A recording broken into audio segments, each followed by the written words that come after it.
Okay, I want you to picture the word lie. Just, hold it in your head for a second.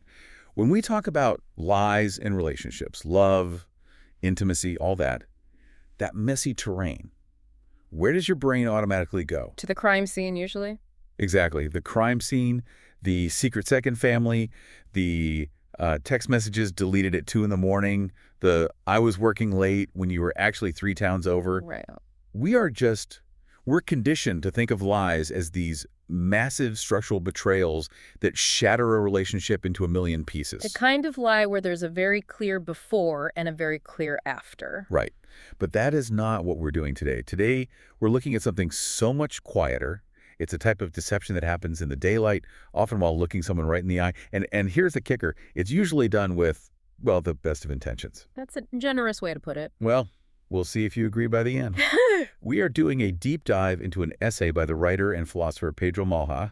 It's called The Lie That Made It Bearable. And honestly, just that title, The Lie That Made It Bearable. It sounds almost tragic, doesn't it? It's haunting, yeah. It immediately flips the script on how we perceive honesty. I mean, usually we think of lies as weapons, right? They're used to harm or to exploit.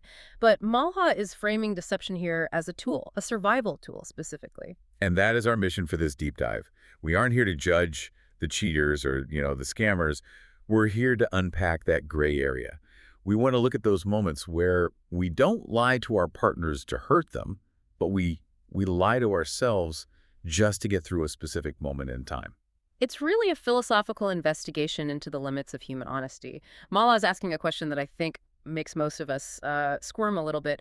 What happens when the truth is simply too loud for the moment to hold? Too loud. I want to stick a pin in that because we live in this culture of radical honesty, right? We're told the truth is always the ultimate good. But Malha starts by defining this lie very, very specifically. This isn't a calculated plan. No, and that is so crucial to understand. You aren't sitting there plotting. It's not a sentence you speak aloud. You don't turn to your partner and say a falsehood. This happens entirely within the, confines of your own skull. He uses this phrase that I found really visceral, a softening. Right, a softening or rounding of the edges. Think about a moment in a relationship or an intimate encounter that feels sharp, jagged.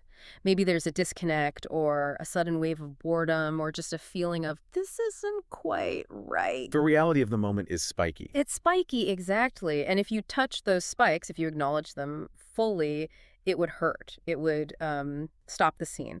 So the mind performs this slight internal adjustment. Malha calls it a background hum. That metaphor really stuck with me, a background hum. It makes me think of an air conditioner or like a fridge. You don't really hear it, but if it stopped, the silence would be deafening. That is a perfect comparison. It's a frequency you play internally to drown out the dissonance. It reassures you, but, and this is the key point Malha makes, it doesn't fully convince you. It's that little voice that says, this is fine.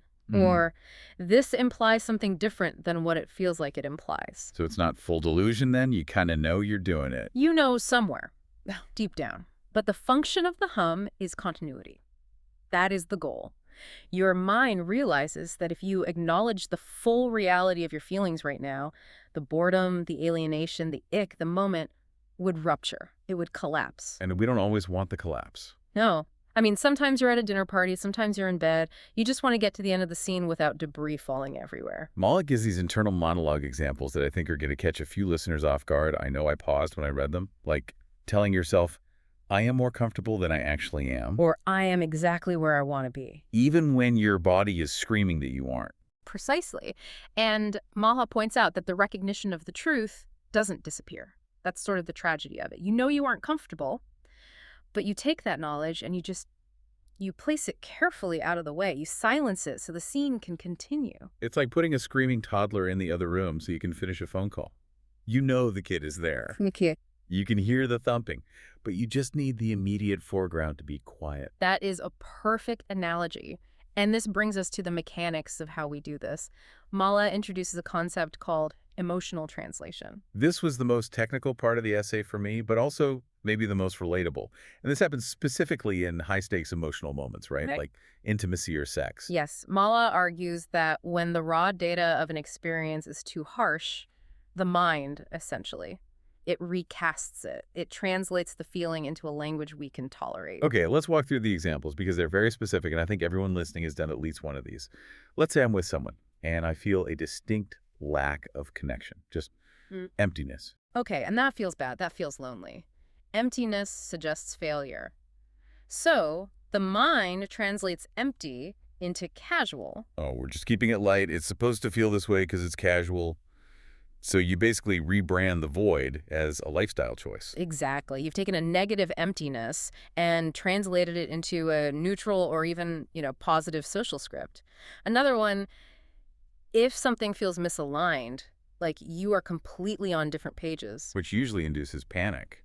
Like, why aren't we connecting? Right. But the mind reframes that as complexity. Oh, this is just a complicated dynamic. We're complex people. That one is so dangerous. I feel like complexity is a hiding place for a lot of dysfunction. It sounds so intellectual. It absolutely is. It flatters the ego to avoid the pain. But the most poignant one, I think, is when something feels unwanted. Oof, yeah. This is the heavy hitter. So instead of admitting, I don't want this, which would require you to leave or say stop, the mind softens it into ambiguity. I'm not sure what this is yet. It's just ambiguous. It's undefined. It buys you time. And Malha emphasizes that this isn't strategic. You aren't doing this like a lawyer arguing a case. It emerges in what he calls the gap. The gap between the event and the processing. Yes. There's always a lag. It could be milliseconds or minutes between something happening to you and your ability to fully emotionally process it. These translations happen in that gap. They are defense mechanisms to keep the experience within manageable limits. Because if you felt the full weight of the unwanted feeling in real time, You might have to stop everything. You might have to leave. And Mala makes the point that sometimes we can't, or we won't. we don't have the energy for the exit. Or we don't want to hurt the other person. Or we just want to be close to someone, even if it's the wrong kind of closeness. Mala says this lie aims for continuity, not comfort. It just wants to keep the film rolling.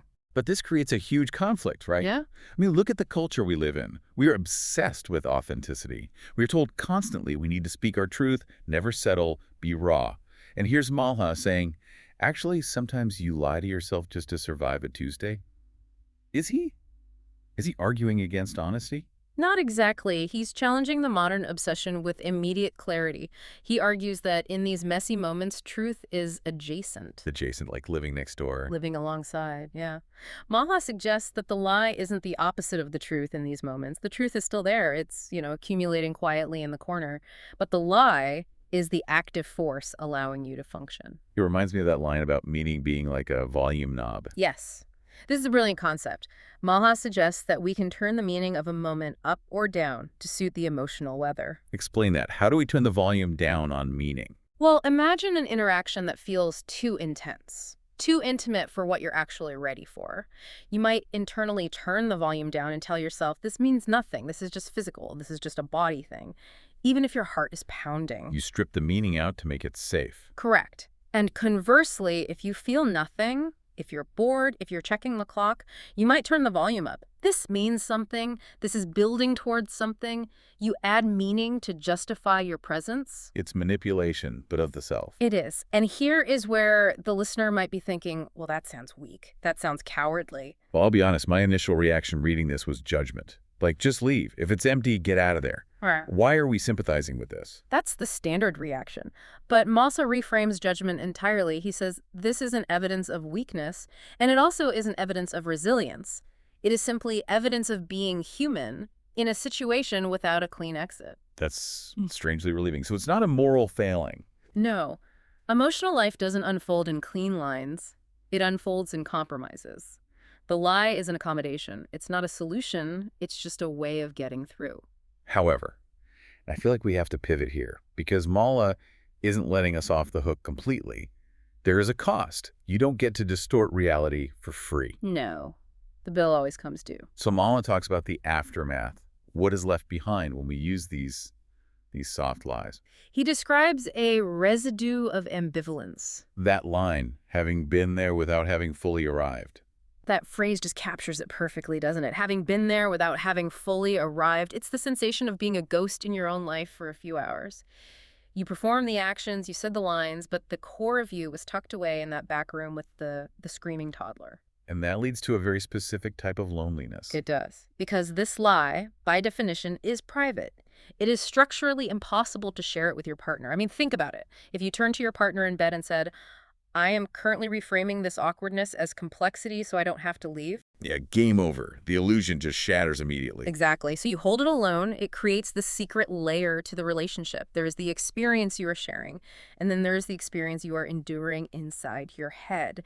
And that distance, that is where the loneliness lives. It's a wall. You're building a wall while you're holding someone. That's bleak. And then comes the shame. Malala calls it retrospective shame. This is the morning after feeling. Yes. When you're out of the situation, the volume knob resets. You look back and you ask, why? Why did I need that story just to stay? Why couldn't I just be alone? It makes you feel like your presence was conditional. Like I could only be there if I drugged myself with this little lie. And that's a heavy thing to admit to yourself. It suggests that the you who was present wasn't the full you. And the long-term cost, Malha argues, isn't necessarily some big dramatic explosion. It's weariness. Fatigue. Spiritual fatigue. It is exhausting to constantly adjust your inner narrative to fit circumstances that don't fit you. It wears you down. It's a subtle erosion of trust in your own perceptions. Because if you spend years telling yourself, this is fine, when it's not, you stop knowing what fine actually feels like. That is the danger. The volume knob gets stuck. You lose your baseline for reality. Now, there's another layer to this that Mala touches on, and I think this changes the dynamic completely.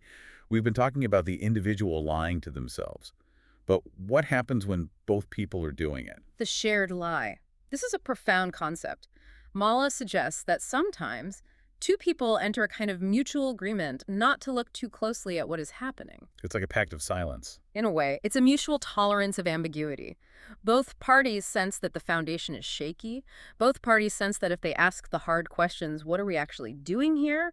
Or do we actually like each other? Yeah. The whole thing would crumble. So they both just silently agree to soften the edges. They hold the illusion up together, and it creates a bond, oddly enough. It does, right. It creates this weird conspiratorial intimacy. It creates a very specific, very fragile type of intimacy. It's a bond formed through the shared effort of keeping the reality at bay. It reminds me of those holiday relationships, or maybe a rebound relationship, where you both kind of know it's not real, but you both need it to be real enough for right now. Real enough. That's the standard.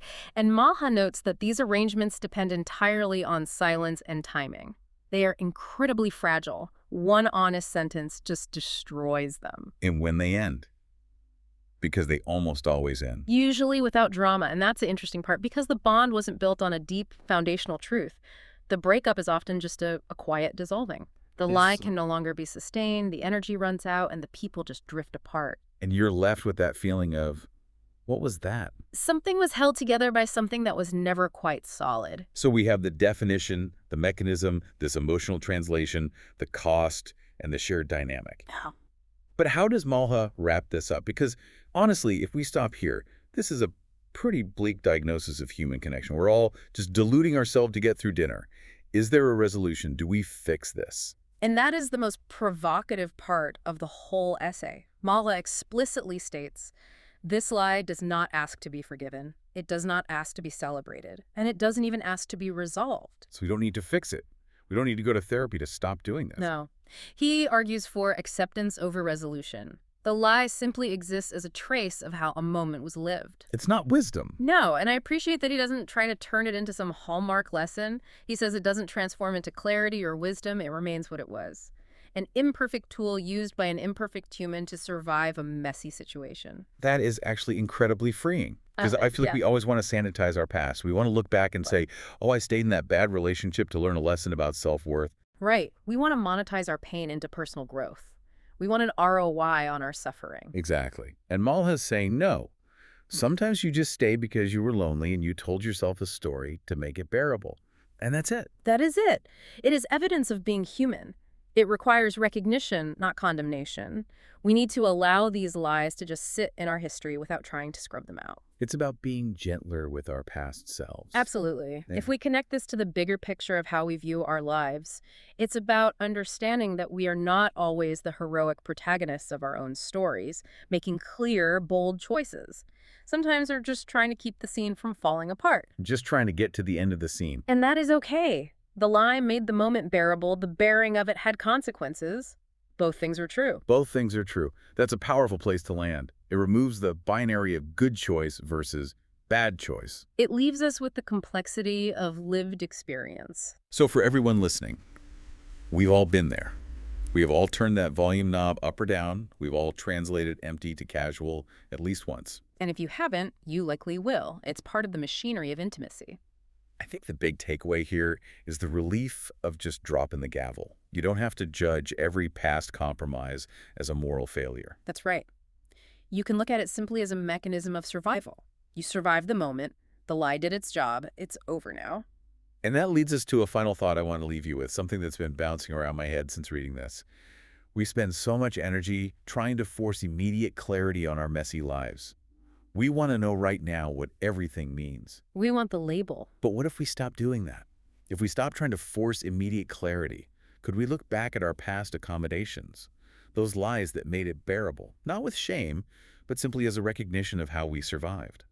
Maybe the goal isn't to never lie to ourselves, but to forgive ourselves for the lies we needed at the time. A generous interpretation for a complex life. Thanks for diving deep with us today. Think about your own background hums and maybe give them a little nod of recognition. We'll see you next time.